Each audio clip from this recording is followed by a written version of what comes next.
Bijak laksana tua, berani laksana zebat. Melaka indah rakyat budiman, pemimpinnya bijak dan berwibawa. Rukun negara, tunggak perpaduan, harmonia bangsa, sejahtera negara. Yang dihormati Tuan Pengurusi Majlis sekalung aspirasi buat peneraju utama Tuan yang terutama yang dipertua negeri Melaka. Dif-dif kehormat para juri yang cakna bitara. Seterusnya hadirin hadirat sekalian. Salam aspirasi seharum kasturi, salam warga hadirin pencetus minda dan salam Malaysia Madani. Assalamualaikum warahmatullahi wabarakatuh dan salam sejahtera. Pertama sekali, marilah kita panjatkan kesyukuran kehadrat Allah Subhanahu Wa Taala kerana dengan limpah kurnianya kita dapat berkumpul dalam majlis yang penuh bererti ini.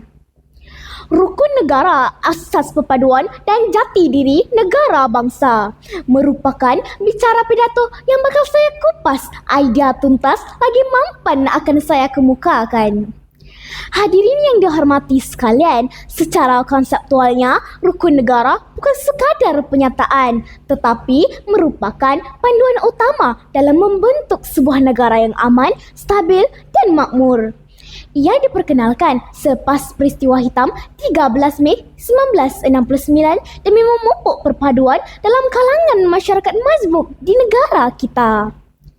Rukun negara sebagai asas perpaduan dan jati diri negara merujuk kepada satu doktrin untuk mencapai perpaduan kaum demi keharmonian dan kemakmuran negara.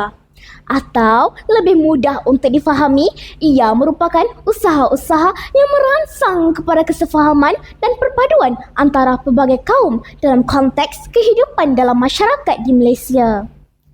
Hadirin sekalian, merungkai prinsip pertama, kepercayaan kepada Tuhan ialah tunjang kepada segala nilai dan akhlak mulia dalam kehidupan.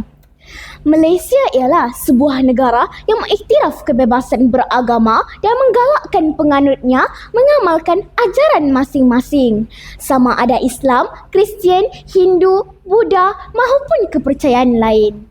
Semua agama menyeru ke arah kebaikan, kedamaian dan hormat menghormati. Jika kita semua benar-benar menghayati ajaran agama, maka tidak akan ada tempat untuk kebencian, permusuhan atau kezaliman dalam masyarakat.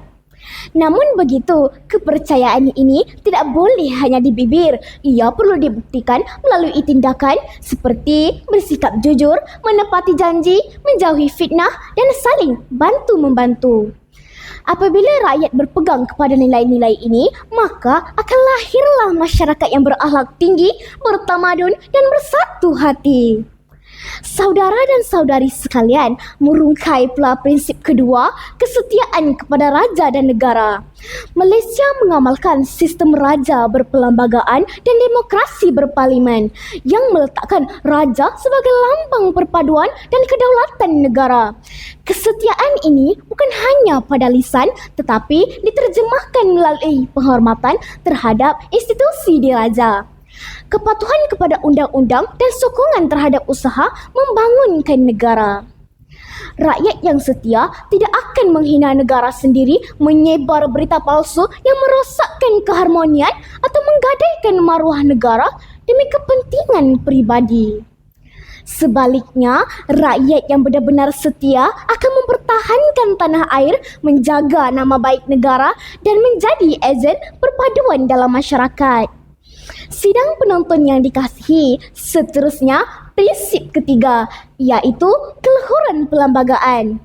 Memetik kata-kata bekas Perdana Menteri Datuk Seri Ismail Sabri Yaakob, konsep keluarga Malaysia berpaksikan kepada keluhuran perlembagaan persekutuan seperti yang termaktub dalam rukun negara melalui 3 teras utama, iaitu keterangkuman, kebersamaan dan kesyukuran.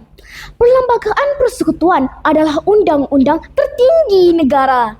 Ia menjadi asas kepada pembentukan negara Malaysia serta menjamin hak dan tanggungjawab seperti warga negara tanpa mengira bangsa, agama dan latar belakang. Perlembagaan memastikan keadilan ditegakkan dan kebebasan rakyat dilindungi.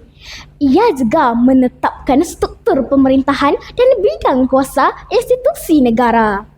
Oleh itu, sebagai rakyat yang bertanggungjawab, kita mesti memahami dan menghormati dan menjunjung perlembagaan. Jangan sesekali melanggar prinsipnya demi kepentingan pribadi atau kumpulan tertentu. Hadirin yang saya muliakan, apakah yang akan terjadi jika prinsip-prinsip ini diabaikan? Kita akan menyaksikan perpecahan kaum, kemerosotan moral, keruntuhan sistem keadilan dan ancaman terhadap kedaulatan negara. Oleh itu, adalah menjadi tanggungjawab kita semua, tua atau muda, untuk memelihara rukun negara sebagai panduan hidup. Sebagai pelajar dan generasi pewaris masa depan, kita perlu mengamalkan prinsip-prinsip ini dalam kehidupan harian, di rumah, di sekolah, dan dalam masyarakat. Kita hendaklah menjadi contoh kepada rakan-rakan kita yang lain, menunjukkan bahawa perpaduan hormat menghormati dan cintakan negara adalah nilai yang tidak boleh dikompromi. Akhir kata, marilah kita hayati semangat rukun negara bukan sekadar dihafal tetapi diamalkan. Jadikanlah prinsip-prinsip ini sebagai panduan dan pasangan hidup demi menjamin masa depan negara yang lebih aman, adil dan bersatu padu. Sekian, terima kasih.